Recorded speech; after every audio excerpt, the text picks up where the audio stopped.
पर्यावरण प्रदूषण और काम के दबाव के कारण चीनी नागरिकों के स्पर्म की क्वालिटी खराब हो रही है। कई कपल्स चाहकर भी बच्चा पैदा नहीं कर पा रहे। इन सब की वजह से परिवार और समाज में कलह पैदा हो रही है। ये समस्या और ज़्यादा बड़ी न हो, इसलिए ये प्रतियोगिता कराने का फैसला लिया गया है। हेनान स्पर्म बैंक ने अलग अलग यूनिवर्सिटी के स्टूडेंट्स से स्पर्म डोनेट करने की अपील की। छात्रों को प्रोत्साहित करते हुए उन्होंने कहा कि जैसे रक्तदान महादान है, उसी तरह स्पर्म दान भी मानवता का काम है। ज़्यादा से ज़्यादा नौजवान इसमें हिस्सा ले। इसके लिए कोई फीस नहीं ली जा रही, बल्कि सबसे ज़्यादा स्पर्म काउंट वाले डोनर को सबसे ज़्यादा स्पर्म डोनेट करने वाले व्यक्ति को अवार्ड भी दिए जा रहे हैं। इस प्रतियोगिता में भागीदारी के लिए छात्रों की उम्र 20 से 45 साल के बीच होनी चाहिए। साथ ही उनकी हाइट कम से कम 5 फुट 4 इंच होनी चाहिए। धूम्रपान और नशीली दवाओं का सेवन करने वालों के लिए स्पर्म डोनेट करने की सख्त मनाही है। समलैंगिक लोगों को भी इस प्रतियोगिता में हिस्सा लेने पर रोक लगाई गई है। एक छात्र 50 दिनों में ज़्यादा से ज़्यादा 20 बार स्पर्म डोनेट कर सकता है। स्पर्म डोनेट करने पर 69,000 रुपये तक का इनाम रखा गया है।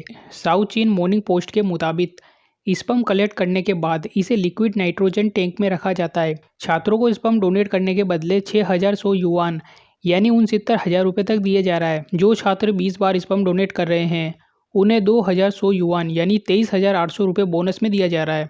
आने जाने के खर्चों के अलावा अन्य खर्चों का भी भुगतान किया जा रहा है। स्पर्म के कंस्ट्रक्शन, वॉल्यूम, स्ट्रक्चर और मूवमेंट के आधार पर यह तय होता है कि कौन सा स्पर्म कितना बेहतर है।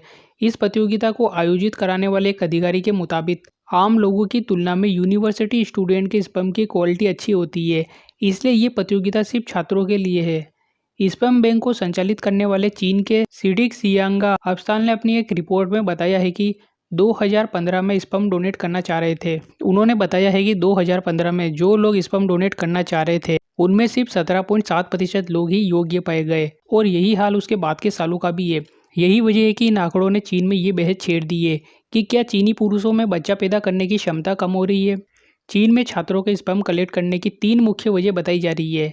2022 में चीन की आबादी ने 60 साल में पहली बार नेगेटिव ग्रोथ दर्ज की है। चीन में साल 2022 में सिर्फ 95 लाख बच्चे ही पैदा हुए, जबकि साल 2021 में वहां 1,62,62,00,000 बच्चे पैदा हुए थे।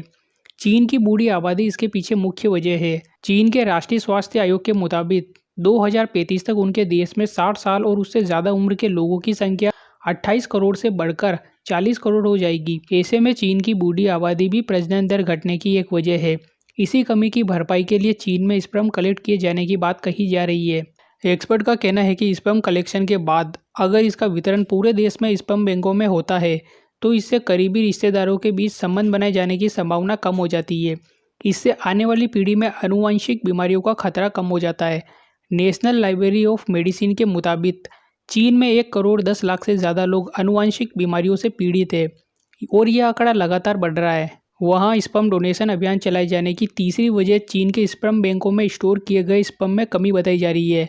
देश में स्पर्म की डिमांड लगातार बढ़ रही है और इसकी वजह से स्टोर किए गए स्पर्म में कमी आई है। हाल ही के दिनों में चीन में जिस बड़े स्केल पर स्पर्म डोनेशन ड्राइव चलाया जा रहा है वो इसी की ओर इशारा करता है। ये सिर्फ चीन नहीं बल्कि भारत के लिए भी चिंताजनक बात क्यों है। पिछले साल 15 नवंबर को ह्यूमन रिप्रोडक्शन अपडेट जर्नल ने अपनी एक रिपोर्ट जारी की थी।